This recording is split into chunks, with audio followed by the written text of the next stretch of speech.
오늘은 누구의 기도가 응답되는가?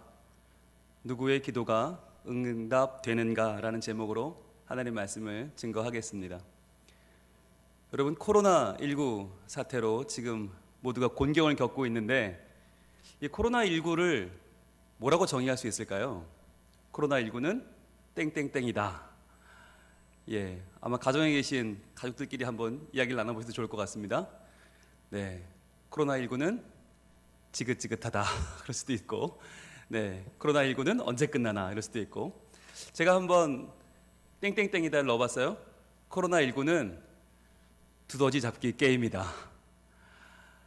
하나를 땅 때리면 해결된 줄 알았는데 딴 데서 또 나와요. 그래서 땅 때리면 또 나오고, 땅 때리면 또 나오고, 마치 우리를 비웃는 것처럼 여러 나라, 세계 곳곳에서, 여러 계층에서, 그리고 안타깝게도 여러 교회에서, 여러 시설에서, 여러 병원에서 계속해서 지금 이 코로나19에 대한 소식들이 끊이질 않아요. 그래서 참 답답하고 참 막막합니다. 4월 6일 날 계약을 한다는데 할 수 있을지도 아직 모르겠어요. 그래서 다음 주 초에 발표를 한다고 하는데, 지금 교회는 4월 6일 날 계약을 하는 걸 기초로 해서 이제 어떻게 우리가 모일 건가 준비하고 있는데, 만약 계약이 또 밀리면 만나는 날이 또 멀어질 수도 있을 것 같고 참 마음이 안타깝습니다. 자, 이럴 때 우리의 소원이 있다면 뭘까요? 우리의 간절한 소원이 있다면 기도가 응답받는 거 아니겠습니까? 이런 상황에서 기도하지 않은 사람이 있을까요? 아마 안타까워서 기도하고, 막막해서 기도하고, 살려달라고 기도하고, 할 수 있는 게 없어서 기도하고, 아마 많은 분들이 기도하지 않겠어요? 자, 그런데 그렇게 우리가 다 기도하는데 그 기도 가운데 응답되는 기도가 따로 있다는 거예요. 여러분, 믿어지십니까? 응답되는 기도가 따로 있다. 그런데 오늘 본문에 실제로 그렇게 예수님 말씀하고 있거든요. 실제로 응답되는 기도가 있다. 그렇다면 우리가 그 기도를 알아야겠죠. 그리고 그 기도를 드려야 되겠죠. 그래서 오늘 우리가 본문 속으로 들어가서 우리 주님 말씀하시는 응답되는 기도, 그 기도를 우리가 붙잡고 그러한 기도의 사람이 되기를 소망합니다.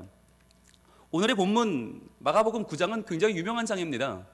흔히 변화산 사건이라고 말하는, 예수님께서 베드로, 야고보, 요한 세 제자를 데리시고 높은 산으로 올라가셨어요. 거기서 광채가 나는 모습으로 변화되시는데, 이건 사람이 저렇게 밝을 수가 없는 거예요. 아, 저분은 하나님이시구나. 아, 저분은 하나님의 아들 독생자이시구나. 아, 저분은 우리가 정말 범접할 수 없는 분이구나 라고 하는 예수 그리스도에 대한 놀라운 광경을 세 제자가 보고는, 야, 이거 빨리 전해줘야지. 그리고는 내려왔는데, 3일째 내려왔는데 거기에 난리가 난 거예요. 사람들이 막 웅성웅성 모여서 막 이야기를 하는데, 무슨 이야기냐 하면, 한 아버지가 귀신 들린 아들을 데리고 왔어요. 그런데 이 귀신 들린 이 아들이 얼마나 이 아버지의 마음을 아프게 했겠습니까? 그래서 이 아버지가 아들을 데리고 왔는데 그 아들을 제자들이 아무도 못 고친 거예요. 한번 오늘 본문을 보겠습니다. 마가복음 9장 18절 말씀. 이 아버지의 괴로운 마음을 한번 여러분 읽어보세요. 자, 18절 한번 같이 읽어봅니다. 시작. 귀신이 어디서든지 그를 잡으면 거꾸러져 거품을 흘리며 이를 갈며 그리고 파리에 지는지라. 내가 선생님의 제자들에게 내쫓아 달라 하였으나 그들이 능히 하지 못하더이다. 아멘. 자, 여러분, 이 말을 하는 아버지의 마음이 얼마나 아팠을까요? 정말 미어지지 않았을까요? 멀쩡하던 아들이 어느 날 갑자기 귀신이 들렸어요. 그런데 퍽 거꾸라지는 거예요. 그러면서 막 거품을 막 흘리고 막 이를 갈고 점점 몸이 살이 빠지면서 파리해지는데, 내가 알던 그 아들이 아닌 거예요. 언제부터 그랬냐 보니까 21절에 보니까 어릴 때부터 그랬다고 그랬어요. 여러분, 어릴 때부터 아들이 귀신 들려 여기저기 넘어지고 파리해지고 이를 부득부득 가는 그 아들을 보는 아버지의 마음이 어땠겠어요? 아마 할 수만 있으면 내가 대신 아프고 싶었을 거예요. 내가 귀신 들리는 게 낫지, 내 생명을 주어서라도 저 아들을 고쳐내고 싶다는 마음이 얼마나 강했겠어요? 그런데 할 수 있는 일이 없으니까 매일매일 지옥 같은 삶을 살다가 이 아버지가 예수님의 소문을 듣게 된 거죠. 어떤 소문이었을까요? 바로 마가복음 우리가 지난주에 봤던 7장에 나오는 수로보디게 여인의 이야기를 듣지 않았을까요? 내가 개가 되죠 좋으니까, 어린 아이들이 먹는 부스러기 그대라도 좋으니까 제발 좀 고쳐달라고 했던 예수님에 대한 참된 예배자의 모습 보였던 그 수로보니게 여인, 그 여인의 귀신 들린 딸을 고쳐줬잖아요 예수님이. 게다가 7장 후반부에 보면 또 어떤 얘기가 나오냐면, 말 못하고 귀 먹은 귀신 들린 사람을 에바다 하면서 쫓아내 주시거든요. 그래서 말 못하던 입이 열리거든요. 에바다 하고 열려요. 즉 이 두 가지 소문을 들었던 이 아버지는, 우리 아들도 말 못하고 귀 먹은 귀신이니까 예수님이라면 반드시 고쳐주실 것이다. 이방 여인의 딸도 고쳐주시는 예수님이 내 아들을 왜 외면하시겠는가 싶어서 데리고 온 것입니다. 자, 그런데 데리고 왔는데 예수님이 안 계신 거예요. 그래서 제자들도 있으니까 3명은 따라갔지만 9명은 있었잖아요. 그래서 9명한테 부탁을 한 거예요. 그런데 결과가 어땠다고요? 능히 하지 못하더이다. 그들이 능히 하지 못하더이다. 여러분, 저는 오늘 이 말씀을 읽으면 굉장히 마음이 아팠습니다. 여러분, 이것이 오늘날 우리 한국 교회, 우리 교회, 우리들의 모습 아닙니까? 세상은 어려움을 당할 때마다, 힘든 일이 있을 때마다 교회에게 묻습니다. 야, 어떻게 하면 좋겠냐고. 야, 교회 뭐 좀 해보라고. 그런데 교회가 할 수 있는 게 없는 거예요. 교회가 할 수 있는 게 없어요. 여러분, 교회가 이렇게 많은데, 부산에도 이렇게 많고 한국교회 전 세계적으로 이렇게 교회가 많은데, 여러분, 교회는 많은데 세상은 달라지지 않아요. 이렇게 교회는 많은데, 복음을 따른다고 하고 하나님을 사랑한다는 교회가 이렇게 많은데, 돈 좋아하고 명예 좋아하고 성공을 쫓고 명예를 쫓는 이 세상의 풍조는 하나도 달라지지 않았어요. 왜? 교회가 무기력해진 것입니다. 여러분, 참 신기하죠. 제자들이 예수님을 그동안 쫓아다니면서 예수님께 귀신 쫓는 권능도 받았어요. 귀신 많이 쫓아봤어요. 그런데 왜 못 쫓았을까요? 왜 이 제자들이 이 귀신 들린 아이 하나를 못 고치고 그렇게 지금 망신을 당하고 있는 걸까요? 여러분, 제자들도 궁금했습니다. 그래서 예수님께 이렇게 물어봅니다. 오늘 본문 28절 보겠습니다. 28절에 제자들이 물어봐요. 같이 읽겠습니다. 시작. 집에 들어가심에 제자들이 조용히 묻자오되 우리는 어찌하여 능히 그 귀신을 쫓아내지 못하였나이까? 라고 물어요. 남들이 있을 때는 창피하니까 못 물어보고 집으로 예수님을 모시고 들어가서 조용히 물어본 거예요. 예수님, 우리는 어찌하여 그 귀신을 쫓아내지 못했습니까? 물어봤죠. 한편으로는 예수님도 안 계신데, 게다가 베드로, 야고보, 요한 그 잘난 척하기 좋아하는 것들, 걔네들 없을 때 우리 9명이 만약에 이 귀신을 고쳐버리면 어떻게 돼요? 예수님께 보란 듯이 말이야, 우리도 이렇게 할 수 있다고 한 건 하는 거 아니에요. 게다가 거기는 서기관들도 있었고 많은 무리들이 있었으니까 보란 듯이 진짜 예수님 명성을 높일 수 있는 기회였는데 실패했잖아요. 너무 억울해서 그래서 이렇게 물어보는 거예요. 예수님, 저희 왜 못했어요? 그랬더니 예수님이 아주 유명한 말씀을 하시죠. 오늘 말씀 29절 결론 말씀인데 이렇게 말씀하십니다. 같이 읽겠습니다. 시작. 이르시되 기도 외에 다른 것으로는 이런 종류가 나갈 수 없느니라 하시니라. 아멘. 자, 기도 외에 다른 것으로는 이런 종류가 나갈 수가 없다. 이런 종류라고 하는 것은 귀신을 쫓아내는 능력이죠. 자, 그러면 여러분, 이 말씀을 우리가 잘 알아야 되는데, 기도 외에 다른 것으로는 이런 종류가 나갈 수 없다는 말이 무슨 말이죠? 많은 분들이 그렇게 해석을 합니다. 이거 예수님이 제자들한테 너희 기도 안 해서 그래.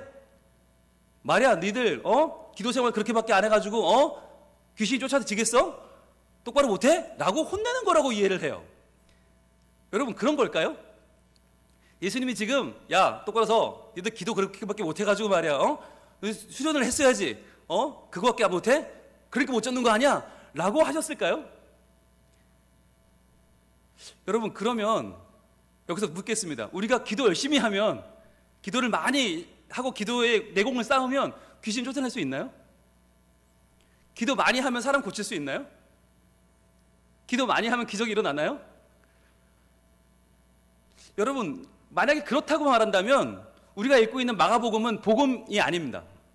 마가가 쓴 인간적인 이야기에 불과한 것이죠. 여러분, 복음이라는 게 뭡니까? 복음은요, 우리가 노력해서 열심히 했더니 뭔가 됐다가 아니에요. 만약 예수님이 지금 너희한테 야 기도 안 했으니까 안 되는 거 아니야 라고 혼내는 거라면 그럼 교회 뭐하러 나와요? 예수 뭐하러 믿어요? 열심히 기도 열심히 하면 되지. 산에 가면 되지. 만약 그게 맞다면 우리 교회 안에 성도들을 구별해야 돼요. 방언기도 할 수 있는 분 A그룹, 산기도 하는 분 B그룹, 철야기도 하는 분 C그룹 나눠서 A, B, C그룹의 모든 교회 사역 다 맡기면 돼요. 왜? 그들이 능력자인데? 그들이 기도하는 분들인데 나머지는 기도도 못하는 것들, 능력도 없는 것들을 뭐하러 교회에 둬요? 그냥 다 내보내야지. 여러분 그게 아니잖아요. 그건 복음이 아니잖아요. 예수님은 지금 제자들한테 너희 왜 기도 그밖에 못하냐라고 혼내시는 게 아니에요. 복음은 아무 능력도 없는 우리들, 아무 재능도 없고 하나님 앞에 아무 가치 없는 우리를 위해서 예수님이 십자가에서 죽으시고 그분이 우리를 위해서 모든 죄를 대속하시고 부활하시는 놀라운 하나님의 부어지는 은혜를 믿는 게 복음 아닙니까? 그 자리에서 일어나는 놀라운 사건이 바로 기적이고 능력이고 그걸 체험하는 게 복음입니다. 그렇게 본다면 예수님이 지금 제자들이 기도 안 했다고 혼내시는 장면이 아닙니다. 자, 그렇다면 기도 외에 다른 곳으로는 이런 종류가 나갈 수 없다. 무슨 얘기입니까? 그러면 이 기도는 누구 기도입니까? 예수님 기도입니까? 우리가 오해하는 게 그렇게 오해를 해요. 여기서 야 니들은 기도 안 하니까 못 고쳤지. 난 기도해서 고친 거야. 야 내가 기도했더니 되잖아. 이거 봐. 야 내 기도를 좀 본받아 라고 하는 예수님의 이야기로 우리는 착각을 하고 많이 본문을 봐요. 그런데 여러분 솔직히 예수님의 기도와 제자들의 기도를 비교한다는 게 말이 됩니까? 말이 안 되죠. 그럼 이 기도는 누구 기도예요? 여러분 예수님은 기도를 하시는 분이에요? 기도를 응답하시는 분이에요? 네, 다 가정에 계시니까 제가 소리를 들을 수가 없는데 아마 여러분 다 말씀하고 있겠죠. 예수님은 기도를 하는 분이에요? 예수님은 기도를 응답하시는 분이에요? 응답하시는 분이죠. 여러분 여기서 말하는 기도 외에 다른 것으로는 이란 말은 뭐냐면 예수님은 기도를 잘해서 귀신을 내쫓았다는 게 아닙니다. 예수님이 지금 누군가의 기도에 응답하셨다는 거예요. 누군가 기도했기 때문에 그 기도가 응답받을 만한 기도였기 때문에 예수님이 응답하셨다는 겁니다. 그렇다면 누구의 기도겠습니까? 이 본문 가운데서 정말 하나님이 들으실 만한 기도를 드린 사람, 응답될 만한 기도를 드린 사람은 누구입니까? 그 사람이 바로 이 귀신 들린 한 아이의 아버지였습니다. 우리 한번 볼까요? 오늘 본문 24절 말씀을 같이 한번 크게 한번 읽어보겠습니다. 시작. 곧 그 아이의 아버지가 소리를 질러 이르되 내가 믿나이다. 나의 믿음 없는 것을 도와주소서 하더라. 바로 이 기도입니다. 이 기도가 예수님 말씀하셨던 기도 외에는 이런 종류가 나갈 수 없다라고 하셨던 귀신이 쫓아지는 능력을 나타내게 한 응답받는 기도였습니다. 그런데 여러분 잘 보세요. 이 기도가 여러분 이게 문법적으로 말이 안 돼요. 이게 앞뒤가 안 맞고 조리가 없어요. 흔히 말하는 이게 무슨 뭐 기도의 첫째, 둘째, 셋째를 갖추고 있는 기도가 아니에요. 엉망진창이에요. 보세요. 그냥 소리를 지르는데 내가 믿나이다 했다가 나의 믿음 없는 것을 도와주소서요. 믿는다는 거예요? 만다는 거예요? 믿음이 있다는 거예요? 없다는 거예요? 여러분 이게 조리도 없고 앞뒤도 없고 엉망진창인 기도지만 이 기도가 이 아버지의 지금 그 아들을 향한 간절한 마음 그리고 정말 믿고 싶은 마음 그러나 믿음 없는 나의 모습을 있는 그대로 지금 다 드러내고 있는 기도란 말이에요. 여러분 아마 아버지들은 이 마음을 이해하실 거예요. 내 아들을 제발 좀 고쳐달라고 오래 고생하고 이리저리 넘어지고 거품 불고 쓰러지는 아들을 데려왔는데 아니 일단 믿는다고 해야 될 거 아니에요. 아니 믿는다고 해야 고쳐줄 거 아니에요. 그러니까 내가 믿나이다 했는데 진짜 믿음이 있나 보니까 없는 거예요. 고침 받으면 좋겠는데 실제로 믿지는 않아. 실제로 아유 이게 될까? 데려왔지만 이거 데려왔다고 예수님 이거 제자들도 못 고치는데 예수님 고칠 수 있을까? 과연 이게 정말일까? 사람들이 다 거짓말한 거 아니야? 내가 잘못 들은 거 아니야? 이런 마음이 들어요. 아 괜히 애만 고생시키는 거 아니야? 내가 지금 뭐 하고 있는 거지 지금? 이런 마음이 든단 말이죠. 그러니까 믿습니다는 했지만 솔직히 생각해 보니까 에휴 믿음이 없어요. 그러니까 나의 믿음 없는 것을 도와주소서 하고 나오는 거예요. 여러분 이게 인간적으로 볼 때는 우리 율법적으로 볼 때는 이런 기도는 드릴 필요도 없고 이건 의미도 없는 기도죠. 그런데 예수님이 바로 이 기도에 응답하셨단 말이에요. 왜? 이게 예수님이 기대하시는 기도예요. 앞뒤도 없어요. 조리도 없어요. 보론 결론도 없어요. 그러나 좋단 말이에요. 왜? 내 마음속에 있는 정말 이 간절함, 그리고 진짜 예수님을 의지하고 싶은 마음, 그런데 내 마음속에 믿음이 없음을 고백하는 이 있는 그대로의 진솔한 기도 말이에요. 여러분, 이것이 진짜 우리가 드려야 될 기도입니다. 여러분, 그렇다면 믿음 없다는 기도가 응답된다는 게 신기하지 않으세요? 근데 신기하게 예수님께 나온 사람들은 믿음 있는 사람들이 아니었어요. 내게 믿음이 없다고 고백하는 사람들을 예수님은 칭찬하셨어요. 항상 보면 헌금도 많이 하는 사람 아니죠. 헌금도 두렙돈. 누가 보면 참 믿음 없다 할 만한데 그 과부를 예수님 칭찬하셨어요.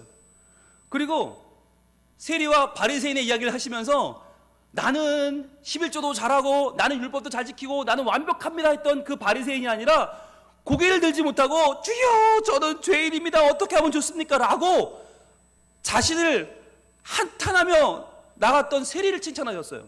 예수님은 늘 이런 식이에요. 늘 이런 식. 성전 안에 있는 자들을 고쳐준 게 아니고 성전에도 못 들어오고 성전 밖에 한참 멀리서 자기의 이 고난 가운데 있는 자기 자신을 원망하면서 너 왜 그거밖에 안 되냐고 베데스다 연못 앞에서 혹시나 그 연못이나 들어가면 나음을 얻을까 거기서 사람들의 헛소문에 인생을 다 허송세월하고 있는 38년 된 병자, 그런 사람들을 만나 고쳐주시잖아요. 예수님은 믿음이 없다고 고백하는 자를 찾아가시는 분이십니다. 심령이 가난한 자는 복이 있다. 아무것도 없는 사람, 자랑할 게 없는 사람, 심령에 파탄 맞은 사람 복이 있다. 애통하는 자 복이 있다. 눈물 흘리는 것밖에는 할 수 없는 자들이 복이 있다. 그 마음에 하나님을 향한 갈증이 있고 의로움을 향한 목마름이 있는 자들이 복이 있다고 말씀하시는 분이 우리 주님이십니다. 여러분, 반면에 제자들은 어땠습니까? 제자들은요, 믿음이 있다고 생각했어요. 나 믿음이 있어요. 나 능력이 있어요. 그러니까 내 믿음으로 내 능력을 어떻게 하면 돼요 라고 생각했어요. 그런데 그들이 정작 한 건 뭐였어요?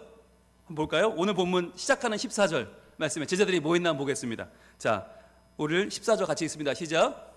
이에 그들이 제자들에게 와서 보니 큰 무리가 그들을 둘러싸고 서기관들이 그들과 더불어 변론하고 있더라 그랬어요.